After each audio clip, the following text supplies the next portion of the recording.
어제 코로나19 신규 확진자가 1,700명을 넘어서면서 월요일 기준 역대 최다를 기록했습니다.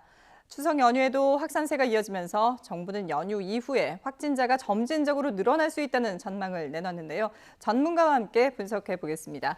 김경우 서울백병원 가장의학과 교수 나와 있습니다. 안녕하십니까? 네, 안녕하세요. 네, 추석 잘 보내고 계시죠? 네, 감사합니다. 자, 이렇게 추석 연휴가 시작됐는데도 불구하고 계속 확진자가 늘고 있습니다. 어제 하루도 지금 1,729명, 월요일 기준으로 또 최다를 기록했는데 지금 연휴의 전반적으로 추세를 분석해 봤을 때 상황이 좀 안 좋다고 볼 수 있을까요?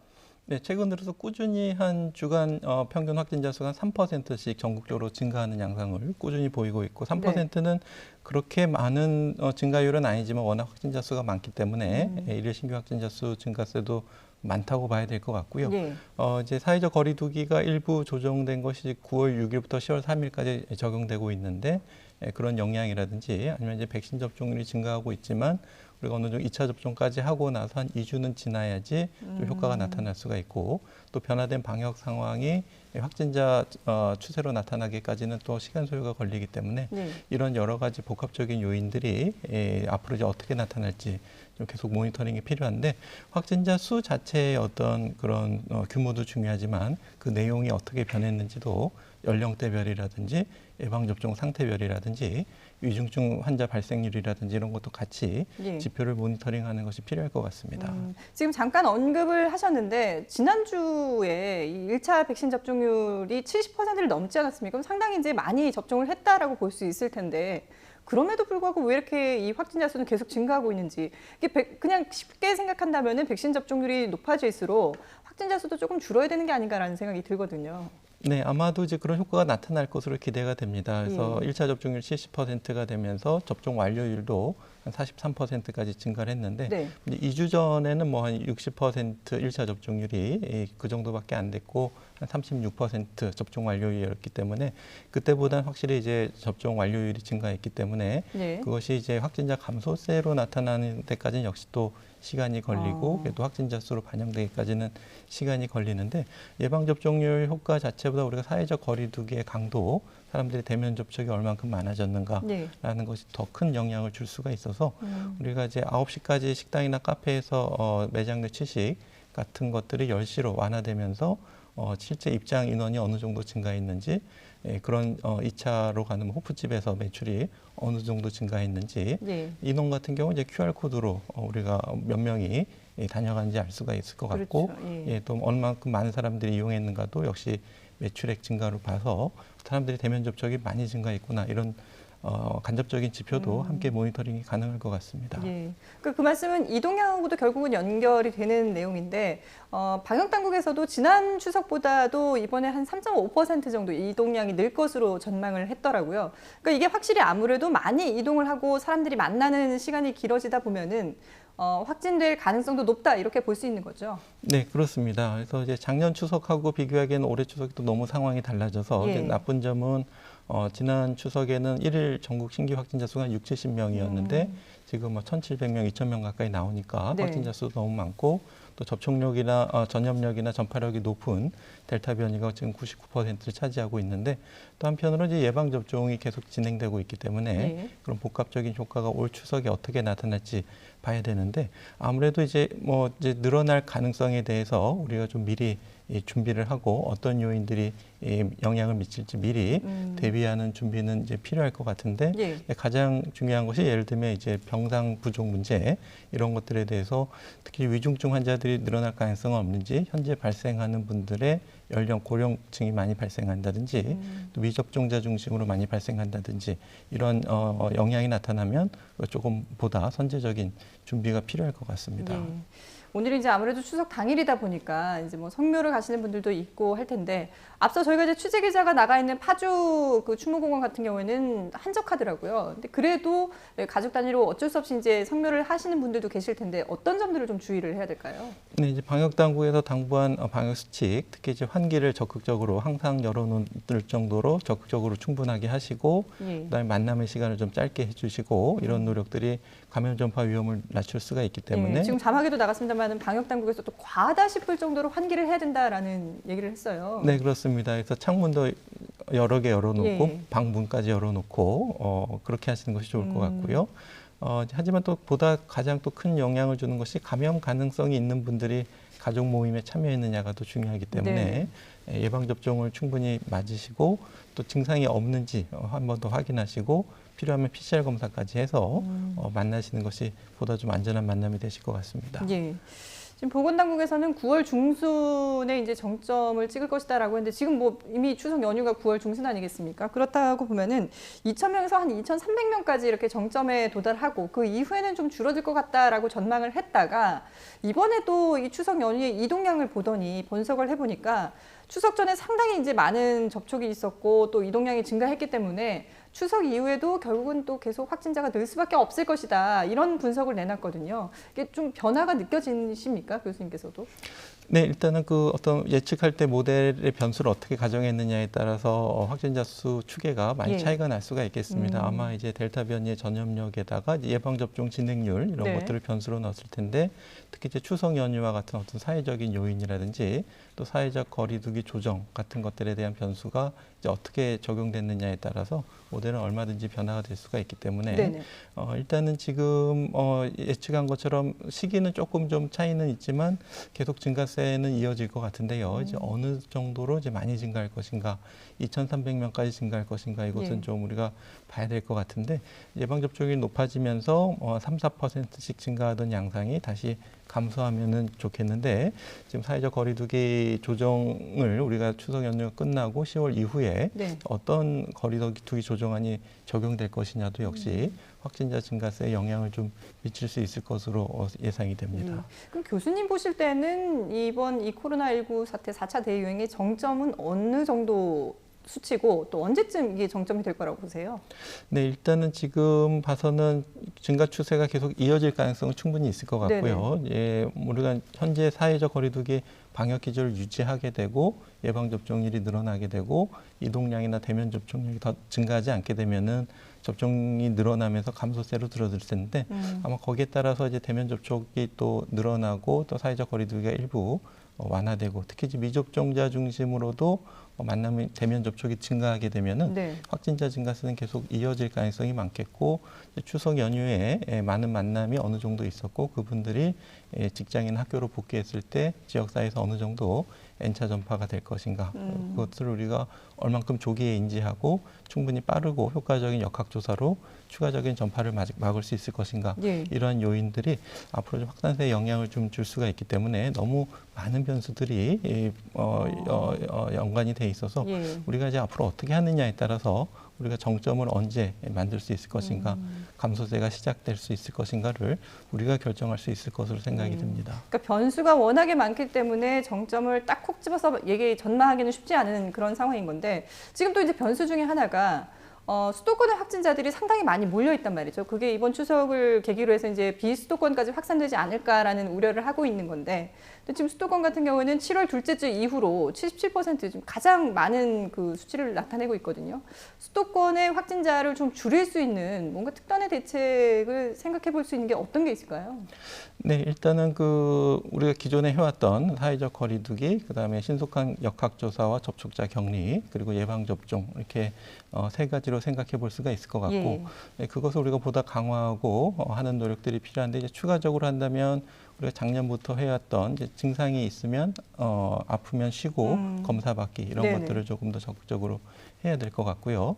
특히 이제 앞으로 이제 예방 접종을 맞으신 분들 중에서도 이제 돌파 감염자가 생길 수 있을 것 같은데 그분들 다 생활치료센터에 가실 필요는 없고 충분히 어느 정도 전파력이 낮고 그다음에 감염 전파 기간이 줄어든다면 또 위중증으로 갈 가능성이 없다면은 집에서 좀 안정하면서 하실 수가 있겠고 또 이제 조금이라도 의심 증상이 있는데 무리해서 출근했다가 또 직장이나 지역사회 전파가 될 수가 있기 때문에 우리가 조금 또 잠복기라는 것이 있기 때문에 다녀오시고 나서 한 3, 4일 후에 또 감염력이 생기실 수가 있기 때문에 우리가 최대한 방역 조치를 조심하면서 조금이라도 의심 증상이 있을 때는 적극적으로 검사 받으시고 또 아니면은 그 미리 한번 무증상 시기에도 감염력이 높기 때문에 좀 많은 사람들을 만나야 되고 특히 이제 고위험 어르신들을 만나야 된다든지 예. 이러신 분들은 무증상이라도 하더라도 PCR 검사를 적극적으로 받는 노력들이 좀 필요할 것 같습니다. 예. 그러니까 뭔가 새로운 조치보다도 지금까지 알려져 있는 조치들을 좀 더 적극적으로 잘 지킬 수 있는 그런 방안들이 좀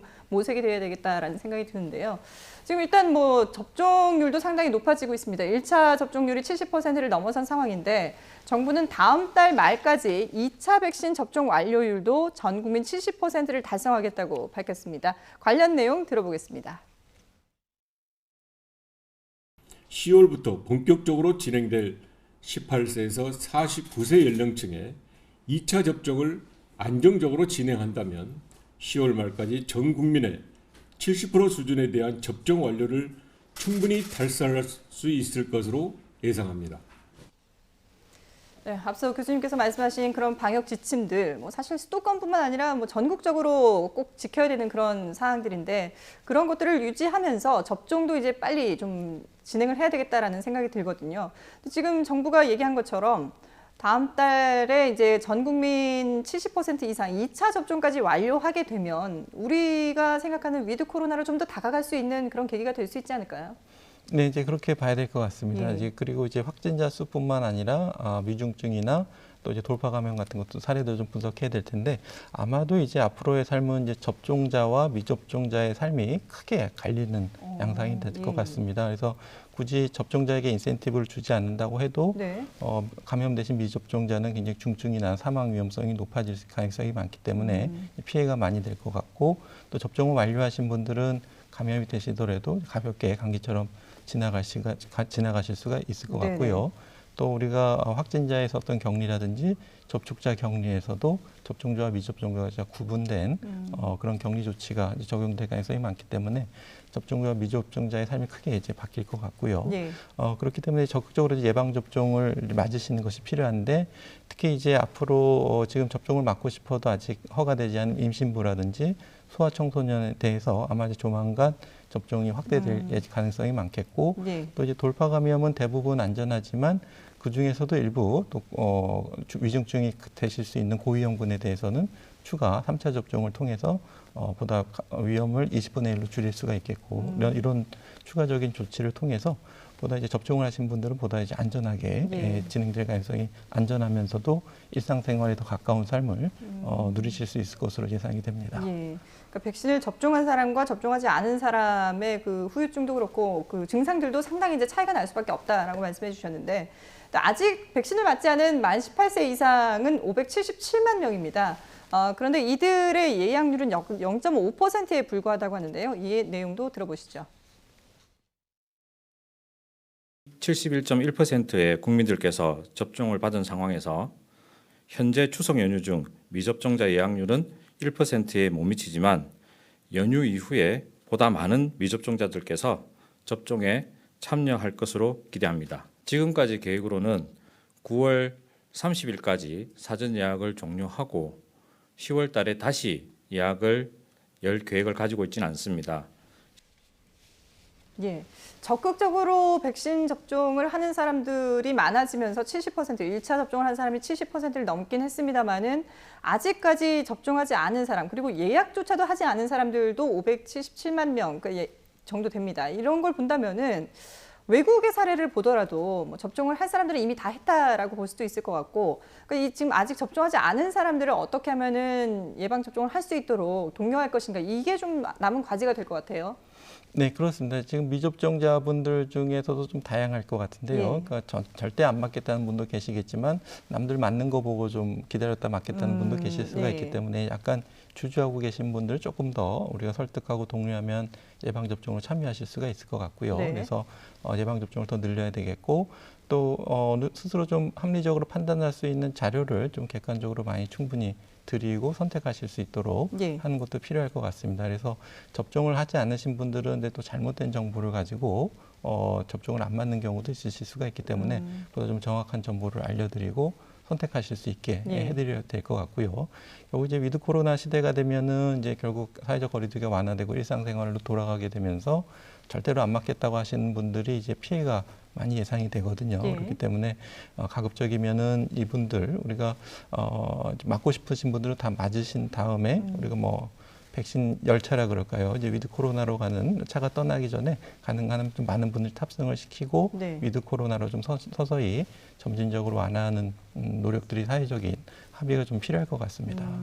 그러니까 지금 접종을 하지 않은 분들 중에는 이제 뭐 피치 못해서 못 맞는 분들도 계시겠지만 그래도 아직까지 불안하다라고 하는 분들 중에 이유를 들어보면 돌파 감염 얘기를 하는 경우도 있거든요. 그러니까 어차피 백신을 맞아도 돌파 감염이 된다면은 백신이 무용지물 아니냐 이런 얘기들도 하는데 앞서 이제 교수님이 그래도 돌파 감염이 생기더라도 이게 백신을 접종한 사람과 접종하지 않은 사람은 차이가 있을 수밖에 없다고 하셨는데 이게 지금 저희가 이제 연령대별 돌파 감염 사례를 보여드리고 있거든요. 이게 돌파 감염이 특별히 뭐 연령대에 따라서 다른 반응을 나타내는 이유가 있을까요? 네, 그래서 저 통계는 좀 세부적으로 좀 봐야 되는 부분이 있는데요. 예. 그러니까 돌파 감염이 생긴 분율만 좀 표시가 되어 있기 때문에 네. 서울 지역의 어떤 30대 연령 분포라든지 또 백신 접종 분포라든지 30대가 예. 백신 접종을 많이 했기 때문에 그만큼 상대적으로 돌파 감염 자수 자체가 전체 연령 중에서 차지하는 비율이 많게 나오는 것처럼 보일 수가 있기 때문에 네. 추가적인 좀 분석이 필요할 것 같고요. 그런 여러 가지 변수들을 보정했음에도 불구하고 조금 30대가 높다 그러면은 이제 예. 어떤 요인들이 있는지를 분석해 혹시 백신 접종의 어떤 종류별로 예방 효과에 좀 차이가 있는 건 아닌지 이런 것들을 봐야 될 것 같고요. 예. 또 감염 예방 효과는 좀 떨어지만 중증이나 사망 위험을 훨씬 줄여준다라고 보게 되면 우리가 조금 더 위드 코로나에 적합한 백신이라고 볼 수가 있겠는데 예. 실제로도 이제 30대와 40대 또 20대를 비교했을 때 발생 양상이나 위중증 진행률이 30대가 오히려 백신 접종을 많이 하면서 돌파 감염이 많이 생긴다고 하더라도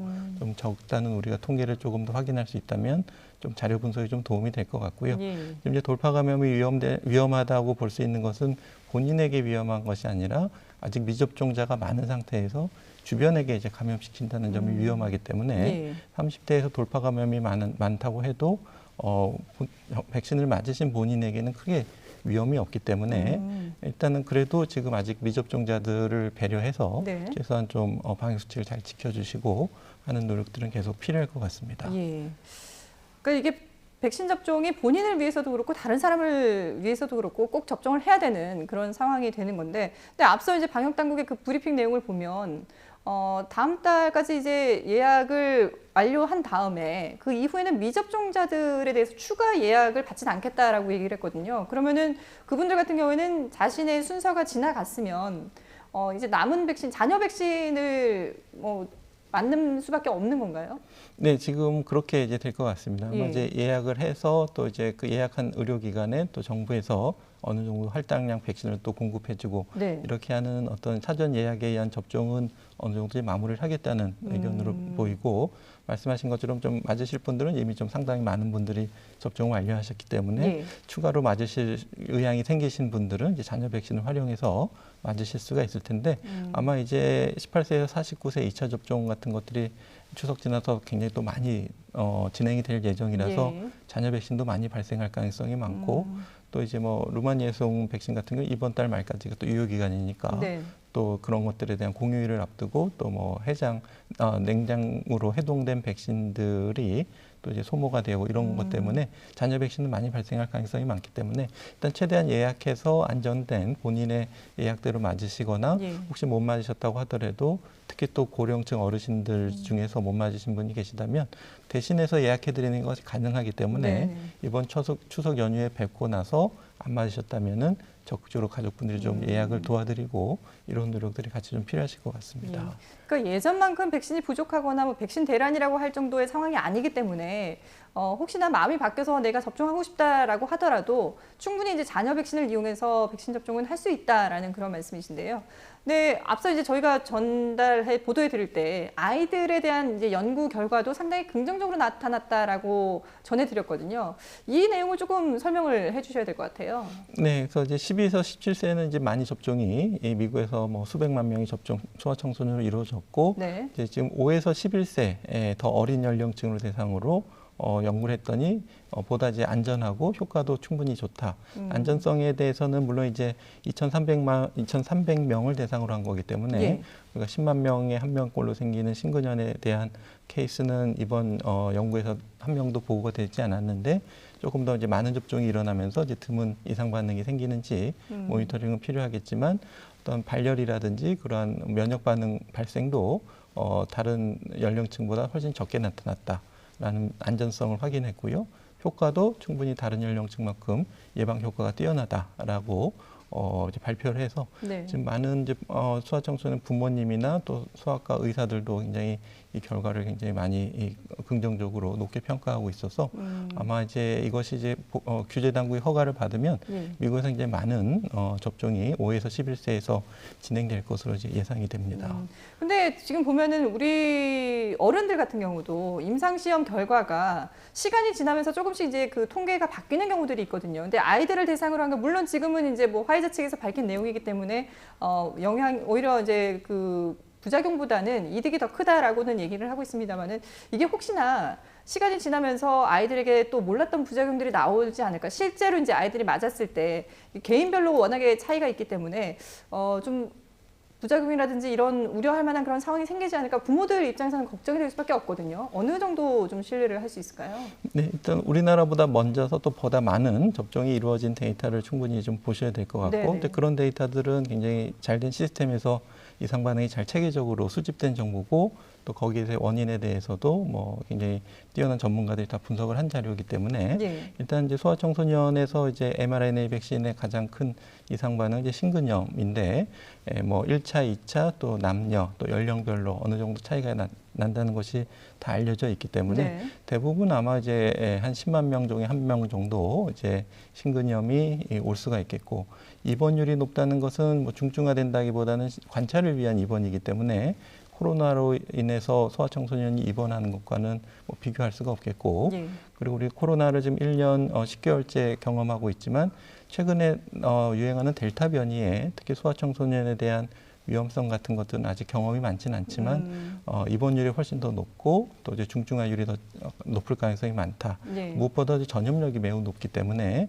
감염병 한 명이 감염됐을 때 어떤 위중증이 많아 보이지는 않는 것 같지만 특히 이제 겨울을 앞두고 특히 단체 생활을 하고 사회생활하는 소아청소년들에게는 굉장히 빠른 확산이 일어날 가능성이 많기 때문에 예. 거기에 대해서는 좀 충분히 대비를 하고 근데 소아 접종의 이득과 위험을 평가하는 데 있어서도 우리가 아직 접종에 대한 안전성에 대해서는 우리가 어느 정도 자료가 확보되어 있기 때문에 잠재적인 위험성에 대해서는 우리가 충분히 대비를 하고 저는 개인적으로는 적극적으로 소아청소년도 접종을 하는 것이 유리하다고 생각하고 있습니다. 네, 소아청소년도 적극적으로 맞아야 된다. 근데 지금 그러면은 그게 모든 백신 종류에 상관없이 모든 백신에 해당이 되는 건가요? 아니면 지금 화이자만 연구 결과가 나왔다고 봐야 되는 건가요? 그렇죠. 지금은 화이자만 연구가 되어 있고 지금 말씀하신 것처럼 5에서 11세 같은 경우에는 이제 용량을 3분의 1로 줄인 예. 소아 전용 백신이기 때문에 또 이제 미국에서는 이제 그렇게 하고 있고 이제 영국 같은 다른 나라에서는 소아청소년에 대해서 1회만 접종한다든지 백신 접종 전략을 바꾸고 있기 때문에 우리나라에서도 이제 해외 자료들을 좀 평가해서 예. 우리나라에도 소아청소년에게 접종할 때 참고할 수 있을 것 같습니다.